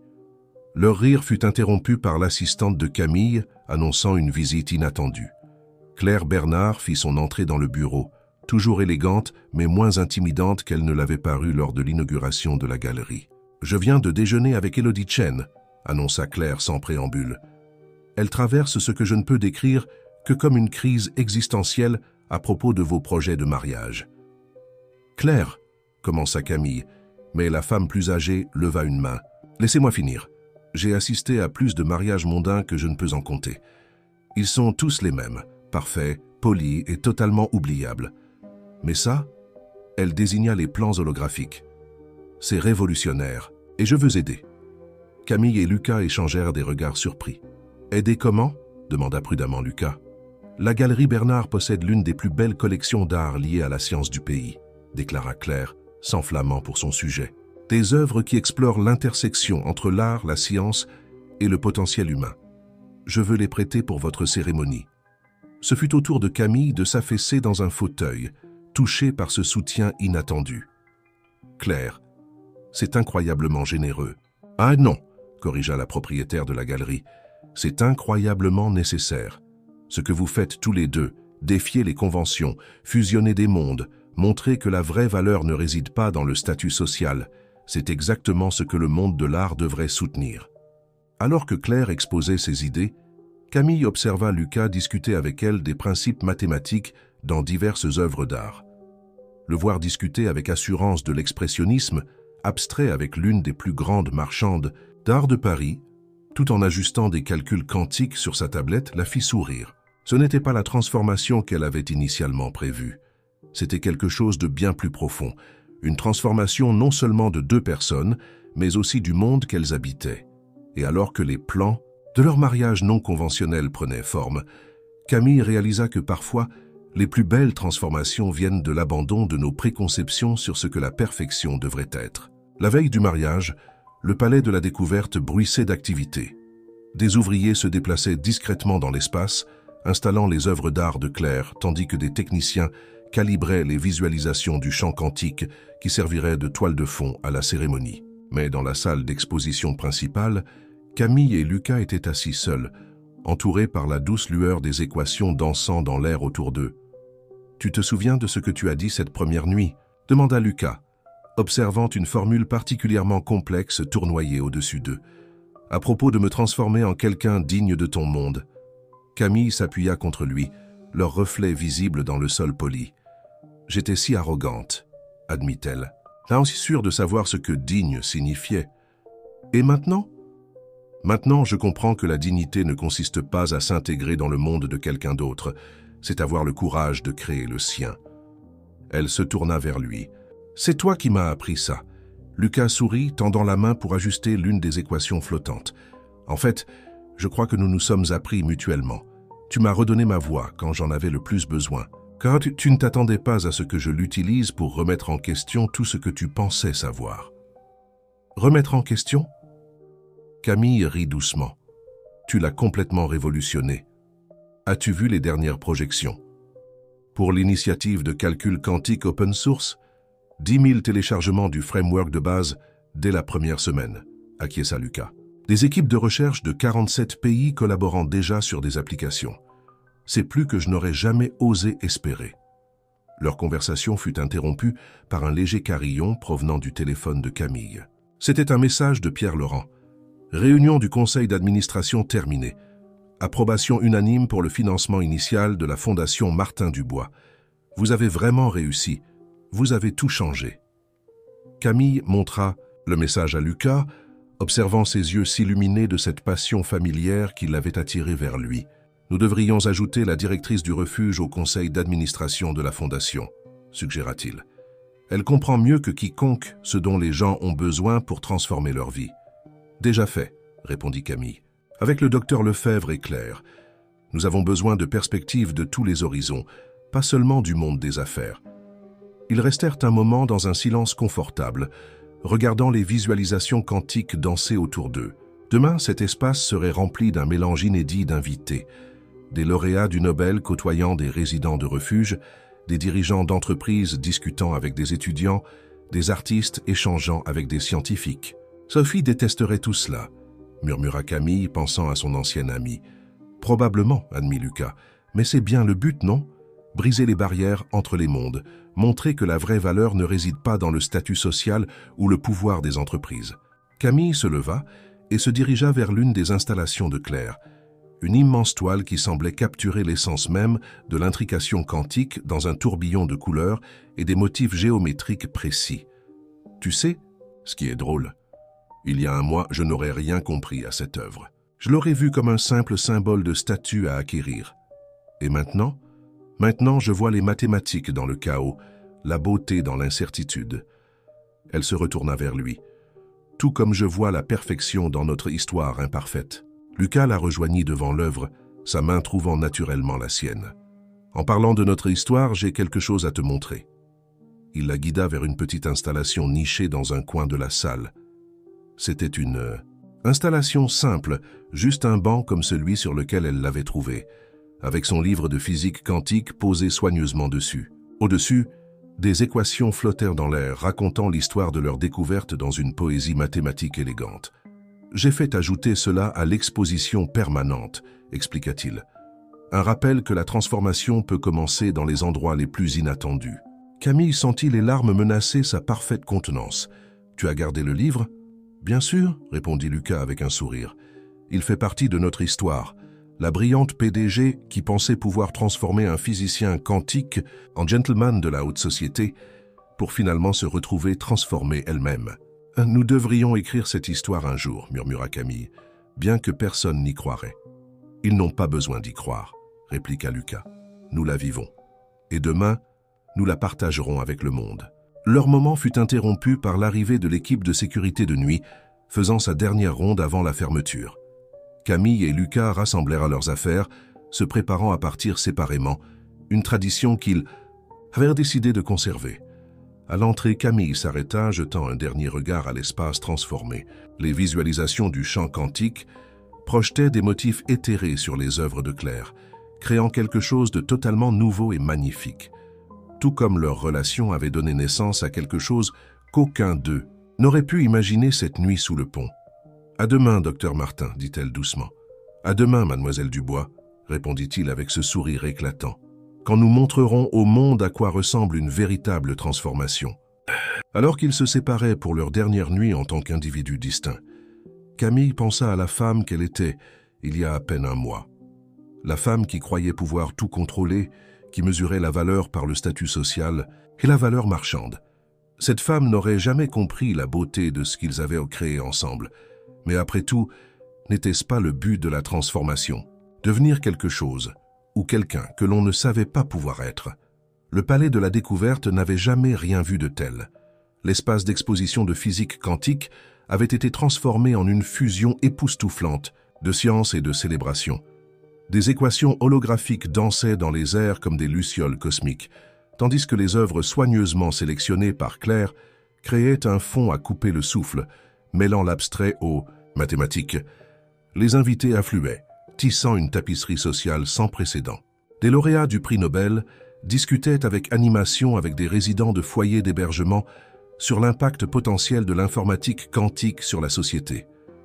Des étudiants en master partageaient leurs rêves de recherche avec des dirigeants d'entreprises qui les écoutaient vraiment. Claire Bernard se déplaçait dans la foule, expliquant fièrement les principes scientifiques derrière chaque œuvre d'art à un public captivé. Dans une salle de préparation tranquille, Camille se tenait devant un miroir, étudiant son reflet. Sa robe de mariée était un chef-d'œuvre d'ingénierie et d'élégance, une collaboration entre son couturier habituel et une équipe d'artistes technologiques. De minuscules visualisations de champs quantiques ondulaient sur le tissu comme des reflets de lumière sur l'eau, chaque mouvement déclenché par des changements subtils dans l'environnement. « C'est l'heure !» annonça Elodie Chen en entrant dans la pièce avec sa tablette. Pour une fois, la planificatrice de mariage ne vérifiait pas de liste ou ne gérait pas de crise. Elle se contenta de sourire. « Et Camille, tu avais raison, c'est parfait. » La salle principale tomba dans un silence profond lorsque Camille entra. Les visualisations du champ quantique réagirent à sa présence, créant une aurore de lumière époustouflante qui suivait son chemin. Mais ce n'était pas seulement la technologie qui captivait l'audience, c'était la joie authentique qui émanait de la femme qu'ils avaient reconnue comme la PDG parfaite et maîtrisée. Lucas attendait à l'avant, distingué dans un costume qui mêlait élégance classique et éléments technologiques subtils. Les équations quantiques flottant derrière lui semblaient palpiter au rythme de son cœur, créant un spectacle de poésie scientifique qui suscitait des murmures d'admiration parmi les physiciens présents. La cérémonie elle-même brisait toutes les conventions des mariages traditionnels. Au lieu d'un officiant religieux, un éminent physicien quantique et une leader humanitaire co-officiaient, parlant de l'intersection entre la science et les liens humains. Plutôt que des vœux traditionnels, Camille et Lucas avaient écrit des équations, des expressions mathématiques de leur engagement qui firent monter les larmes aux yeux des scientifiques présents, tandis que les artistes admiraient leur symétrie élégante. En mécanique quantique, commença Lucas dans ses vœux, sa voix portant clairement à travers la salle. Nous apprenons que des particules, une fois connectées, restent intriquées, s'influençant mutuellement quelle que soit la distance. Camille, tu m'as trouvé lorsque j'étais au plus bas, mais tu as vu au-delà de la surface pour percevoir la connexion qui allait changer nos vies. Notre intrication nous a transformés tous les deux, créant quelque chose de plus grand que ce que nous aurions pu être seuls. La réponse de Camille fit même les leaders d'entreprise les plus endurcis chercher leur mouchoir. « Je croyais comprendre la transformation, » dit-elle, sa voix stable mais pleine d'émotion. « Je pensais que cela signifiait modeler quelque chose selon une forme prédéterminée. Tu m'as appris que la vraie transformation consiste à découvrir la vérité qui était toujours là, attendant d'être reconnue. Ensemble, nous avons créé une nouvelle équation pour le succès.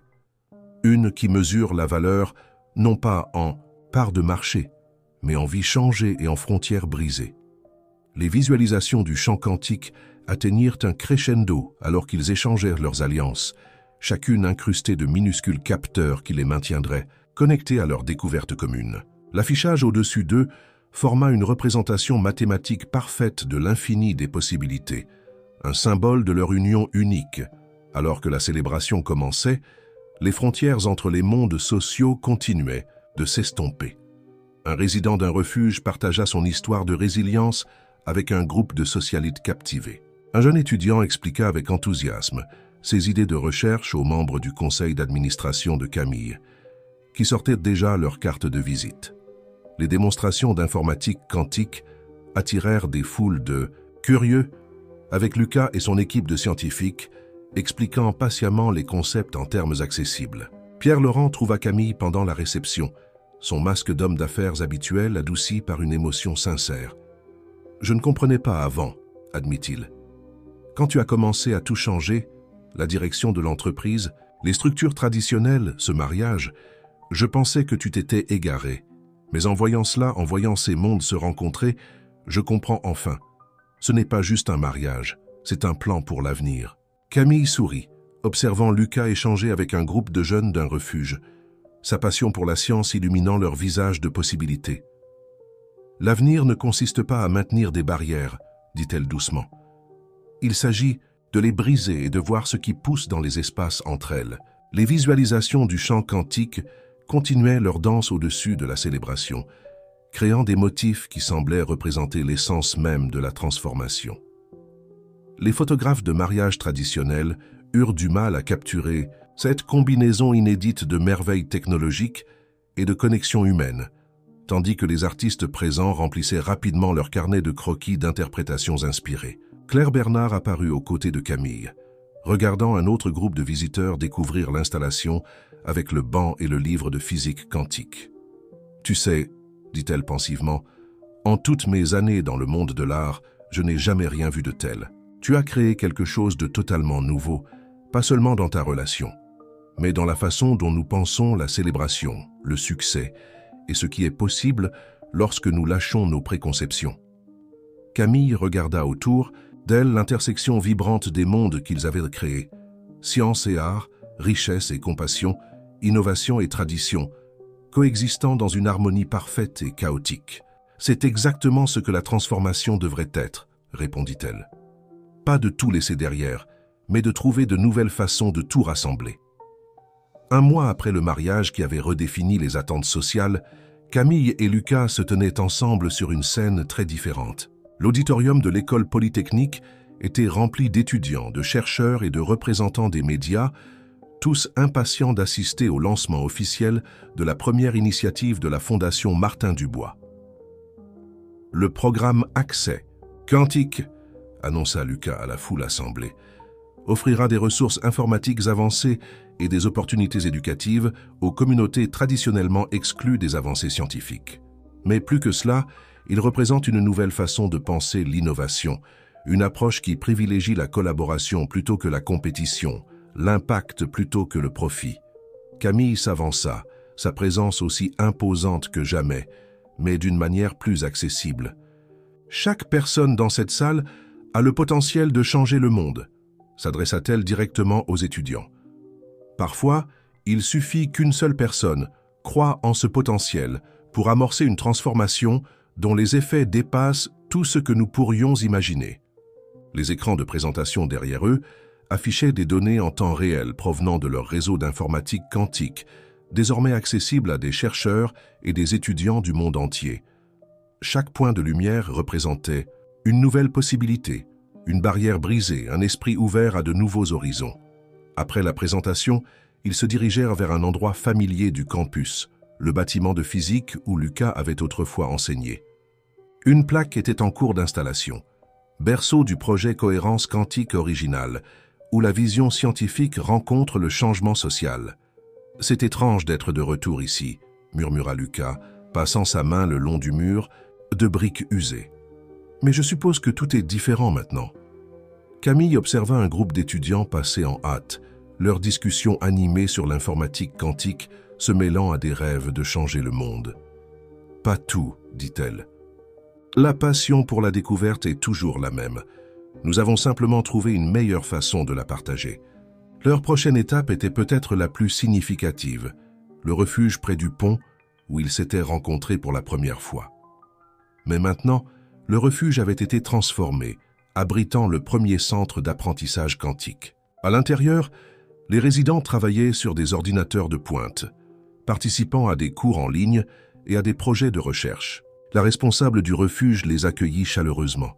« Vous devriez voir l'impact que cela a », dit-elle en les guidant à travers l'établissement. Des gens qui pensaient avoir tout perdu retrouvent un nouveau sens, de nouvelles opportunités. Votre histoire leur a donné de l'espoir. Leurs histoires donneront de l'espoir à d'autres, corrigea Camille, observant un ancien résident enseigner la programmation à un groupe de nouveaux arrivants. C'est ainsi que fonctionne la transformation. Elle se propage, devenant plus forte à chaque personne qu'elle touche. Alors que le soir tombait, ils se retrouvèrent à marcher près de l'endroit où Camille avait arrêté sa voiture cette nuit fatidique. Le pont au-dessus d'eux projetait toujours les mêmes ombres, mais tout le reste avait changé. « Je réfléchissais, » dit Lucas, sortant quelque chose de sa poche, son vieux livre de physique quantique, usé mais soigneusement conservé. « Peut-être qu'il est temps d'écrire notre propre livre, pas seulement sur la science, mais sur la transformation elle-même, sur ce qui se passe lorsque nous regardons au-delà des apparences pour voir le potentiel caché. » Camille sourit, se rappelant la PDG arrogante qui pensait pouvoir transformer quelqu'un pour gagner un pari. « Il y a un mois, j'aurais dit que le marché n'avait pas besoin d'une autre histoire inspirante, avoua-t-elle. Mais maintenant, je comprends.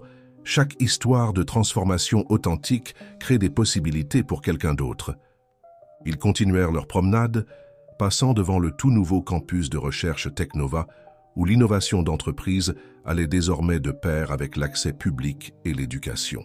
À travers les fenêtres, ils pouvaient voir des équipes de scientifiques et d'étudiants travailler ensemble, les barrières entre la recherche professionnelle et académique s'estompant. « Tu sais ce qui est drôle ?»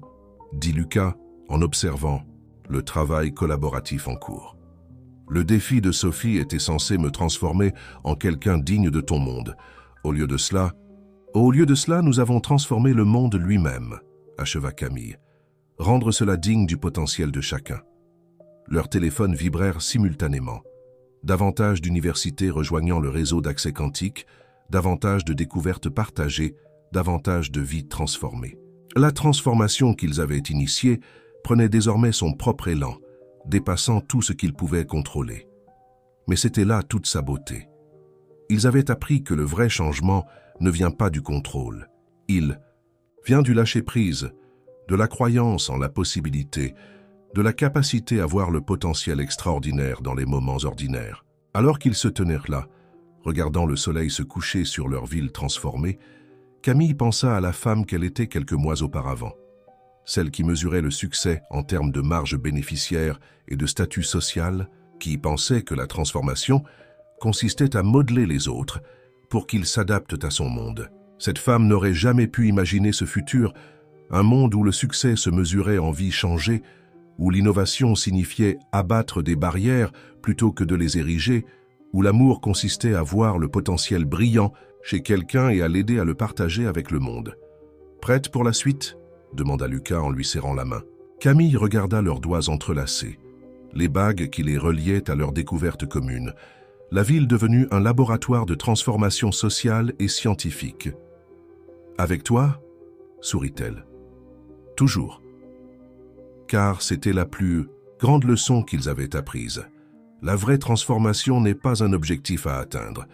C'est un processus continu de croissance, de découverte, de recherche de nouvelles façons de changer le monde en changeant notre manière de le voir. Et tandis qu'ils rentraient chez eux ensemble, les équations quantiques qu'ils avaient libérées continuaient à se propager à travers le monde, transformant des vies de manière qu'ils n'auraient jamais imaginées. Mais après tout, c'est ce qui se produit lorsque l'on lâche prise et que l'on embrasse la belle incertitude du vrai changement.